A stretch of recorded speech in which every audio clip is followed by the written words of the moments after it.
Hi all, അസ്സലാമു അലൈക്കും. Welcome back to Silna's kitchen. ഇന്നത്തെ റെസിപ്പി നല്ലൊരു വെറൈറ്റി ടേസ്റ്റി ആയിട്ടുള്ള ഒരു അടിപൊളി പലഹാരത്തിൻ്റെ റെസിപ്പിയാണ്. എത്ര കഴിച്ചാലും മടുക്കില്ല.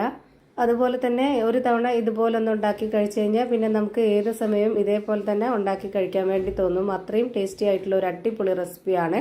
അതുകൊണ്ട് തന്നെ വീഡിയോ സ്കിപ്പ് ചെയ്യാതെ മുഴുവനായിട്ടൊന്ന് കണ്ടു നോക്കണേ. റെസിപ്പിയിലോട്ട് കിടക്കുന്നതിന് മുമ്പായി സിൽനാസ് കിച്ചൺ ചാനൽ ആദ്യമായിട്ട് കാണുന്നവരാണെങ്കിൽ പ്ലീസ് ഒന്ന് സബ്സ്ക്രൈബ് ചെയ്തേക്കണേ. ഒപ്പം തന്നെ ഈ വീഡിയോസ് നിങ്ങൾക്ക് ഇഷ്ടപ്പെടുകയാണെങ്കിൽ ഒരു ലൈക്ക് ചെയ്ത് ഷെയർ ചെയ്ത് സപ്പോർട്ട് ചെയ്യാനും മറക്കരുത്. ഇനി നമുക്ക് ഇതെങ്ങനെയാണ് തയ്യാറാക്കുന്നതെന്ന് നോക്കാം. അപ്പോൾ ആദ്യം തന്നെ ഈ ഒരു പലഹാരം തയ്യാറാക്കാനായിട്ട് സ്റ്റവിലേക്ക് ഒരു പാൻ വെച്ച് കൊടുത്ത് ഫ്ലെയിം ഓൺ ആക്കി കൊടുത്തിട്ടുണ്ട്. ഇനി ഇതിലേക്ക് 250 ml കപ്പിന്റെ അളവിൽ 1 കപ്പ് ചോറിന്റെ അരിയാണ് ഇട്ട് കൊടുക്കുന്നത്. റേഷൻ അരിയോ സാധാ അരിയോ ഏതായിരുന്നാലും കുഴപ്പമൊന്നുമില്ല. ഇതൊന്ന് നന്നായിട്ട് വറുത്തെടുക്കാം. ഞാനിപ്പോൾ ഇവിടെ മീഡിയം ഫ്ലെയിമിലും ഹൈ ഫ്ലെയിമിലും മാറിയും തിരിഞ്ഞും ഇട്ട് കൊടുത്തിട്ട് കൈവിടാതെ നല്ലപോലെ ഇളക്കി കൊടുക്കുന്നുണ്ട്.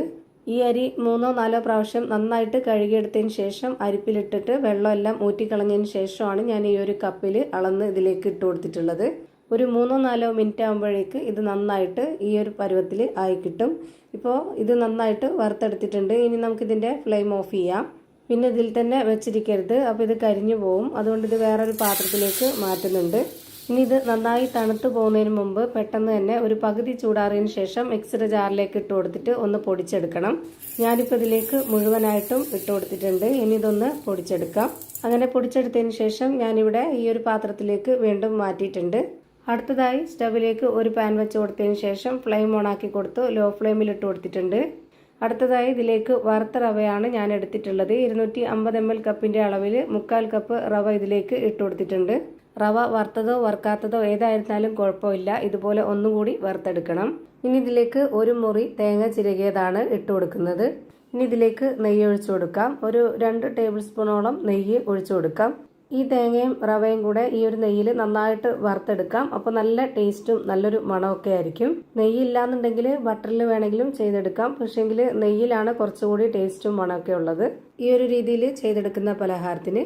ഇനി ഇത് ലോ ഫ്ലെയിമിലും മീഡിയം ഫ്ലെയിമിലും മാറി തിരിഞ്ഞും ഇട്ട് കൊടുത്ത് നല്ല പോലെ ഒന്ന് വറുത്തെടുക്കുന്നുണ്ട്. ഇപ്പോൾ ഇത് നല്ല പോലെ വറുത്തെടുത്തിട്ടുണ്ട്. ഇനി നമുക്ക് നേരത്തെ പൊടിച്ചു വെച്ചിരുന്ന ആ ഒരു അരി കൂടെ ഇതിലേക്ക് ഇട്ട് കൊടുക്കാം.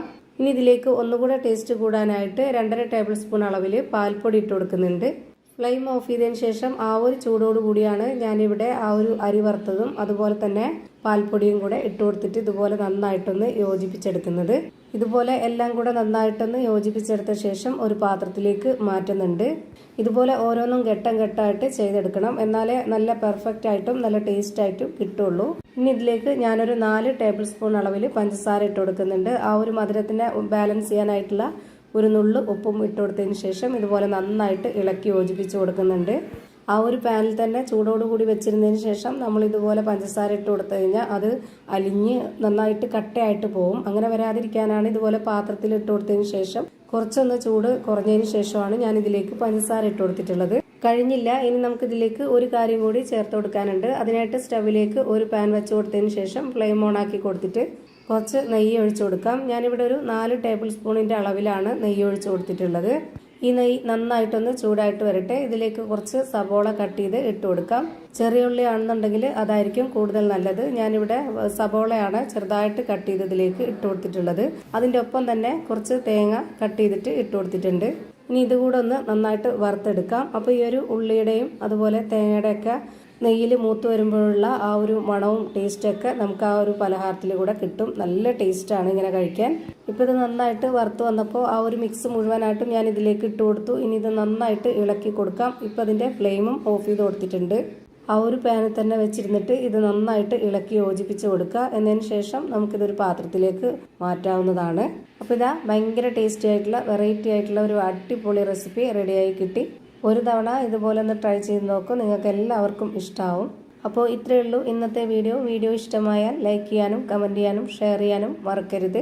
അതുപോലെ തന്നെ ഞാനിടുന്ന പുതിയ വീഡിയോസ് നോട്ടിഫിക്കേഷനായിട്ട് കിട്ടുന്നതിന് വേണ്ടി സബ്സ്ക്രൈബ് ചെയ്ത് ബെല്ലൈക്കൺ അമർത്തി അതിൽ ഓൾ എന്ന ഓപ്ഷൻ എനേബിൾ ചെയ്ത് കൊടുക്കാനും മറക്കരുത്. പുതിയൊരു വീഡിയോയുമായി വീണ്ടും വരും. Thank you for watching.